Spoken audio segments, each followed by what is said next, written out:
shaggy gray hair had been trimmed and smoothed. He moved strongly and quickly, squaring his shoulders and carrying his head high, as if he did not want to pass unnoticed. "What are you doing in the dark?" he called out in a cheerful voice. Charity made no answer. He went up to the window to draw the blind, and putting his finger on the wall, flooded the room with a blaze of light from the central chandelier. In this unfamiliar illumination, husband and wife faced each other awkwardly for a moment. Then Mr. Royal said, "We'll step down and have some supper, if you say so." The thought of food filled her with repugnance, but not daring to confess it, she smoothed her hair and followed him to the lift. An hour later, coming out of the glare of the dining-room, she waited in the marble-panelled hall while Mr. Royal, before the brass lattice of one of the corner counters, selected a cigar and bought an evening paper. Men were lounging in rocking-chairs under the blazing chandeliers, travellers coming and going, bells ringing, porters shuffling by with luggage. Over Mr. Royal's shoulder, as he leaned against the counter, a girl with her hair puffed high smirked and nodded at a dapper drummer who was getting his key at the desk across the hall. Charity stood among these cross-currents of life as motionless and inert as if she had been one of the tables screwed to the marble floor. All her soul was gathered up in one sick sense of coming doom, and she watched Mr. Royal in fascinated terror while he pinched the cigars in successive boxes and unfolded his evening paper with a steady hand. Presently he turned and joined her. "You go right along up to bed. I'm going to sit down here and have my smoke," he said. He spoke as easily and naturally as if they had been an old couple, long used to each other's ways, and her contracted heart gave a flutter of relief. She followed him to the lift, and he put her in and enjoined the button and braided boy to show her to her room. She groped her way in through the darkness, forgetting where the electric button was, and not knowing how to manipulate it. But a white autumn moon had risen, and the illuminated sky put a pale light in the room. By it she undressed, and after folding up the ruffled pillow-slips, crept timidly under the spotless counterpane. She had never felt such smooth sheets or such light, warm blankets, but the softness of the bed did not soothe her. She lay there trembling with a fear that ran through her veins like ice. "What have I done? Oh, what have I done?" she whispered, shuddering to her pillow, and pressing her face against it to shut out the pale landscape beyond the window. She lay in the darkness, straining her ears, and shaking at every footstep that approached. Suddenly she sat up and pressed her hands against her frightened heart. A faint sound had told her that someone was in the room, but she must have slept in the interval, for she had heard no one enter. The moon was setting beyond the opposite roofs, and in the darkness outlined against the grey square of the window, she saw a figure seated in the rocking-chair. The figure did not move. It was sunk deep in the chair, with bowed head and folded arms, and she saw that it was Mr. Royal who sat there. He had not undressed, but had taken the blanket from the foot of the bed and laid it across his knees. Trembling and holding her breath, she watched him, fearing that he had been roused by her movement.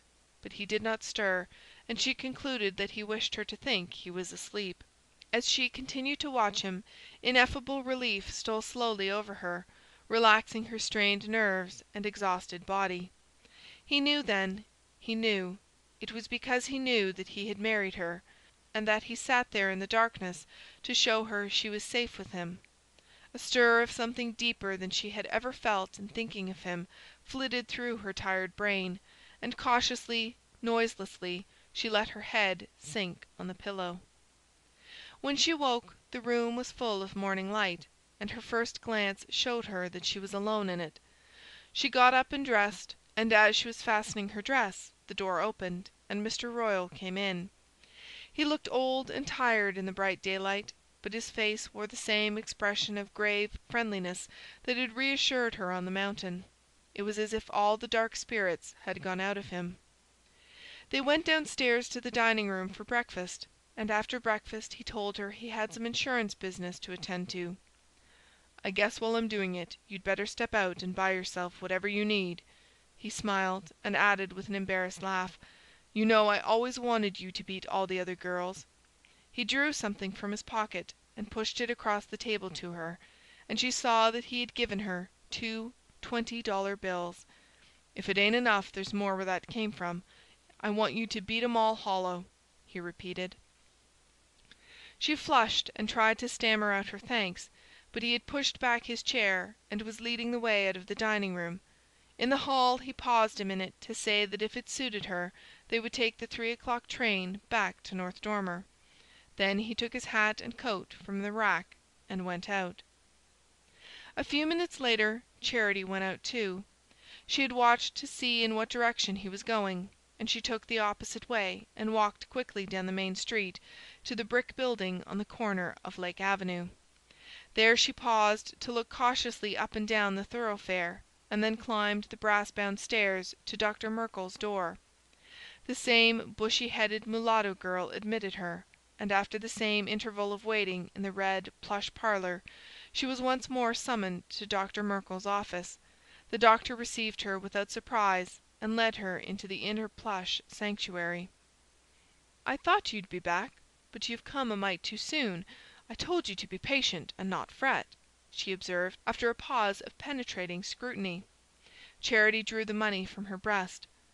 "I've come to get my blue brooch," she said, flushing. "Your brooch?" Dr. Merkel appeared not to remember. "My, yes, I get so many things of that kind. Well, my dear, you'll have to wait while I get it out of the safe. I don't leave valuable things like that laying around like the newspaper." She disappeared for a moment, and returned with a bit of twisted-up tissue paper, from which she unwrapped the brooch. Charity, as she looked at it, felt a stir of warmth at her heart. She held out an eager hand. "Have you got the change?" she asked a little breathlessly, laying one of the $20 bills on the table. "Change? What did I want to have change for? I only see two 20s there," Dr. Merkel answered brightly. Charity paused, disconcerted. "I thought you said it was $5 a visit." "For you, as a favour, I did.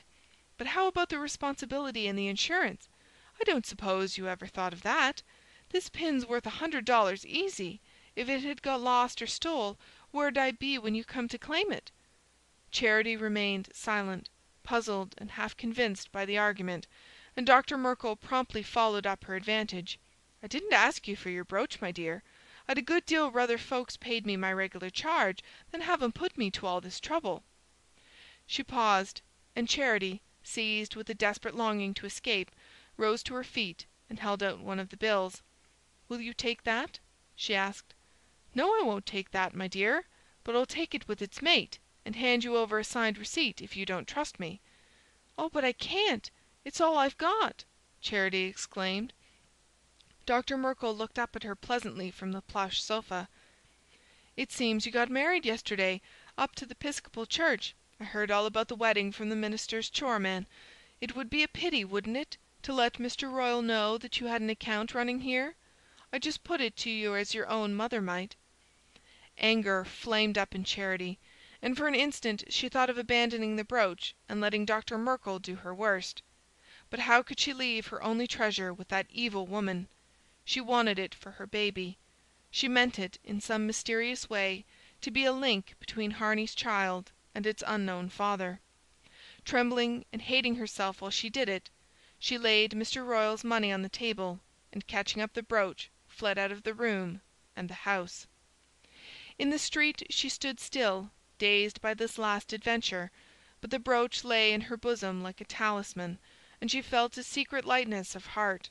It gave her strength, after a moment, to walk on slowly in the direction of the post office, and go in through the swinging doors. At one of the windows she bought a sheet of letter paper, an envelope and a stamp. Then she sat down at a table and dipped the rusty post office pen in ink. She had come there possessed with a fear which had haunted her ever since she had felt Mr. Royal's ring on her finger, the fear that Harney might, after all, free himself and come back to her. It was a possibility which had never occurred to her during the dreadful hours after she had received his letter. Only when the decisive step she had taken made longing turn to apprehension did such a contingency seem conceivable. She addressed the envelope, and on the sheet of paper she wrote, "I'm married to Mr. Royal. I'll always remember you. Charity." The last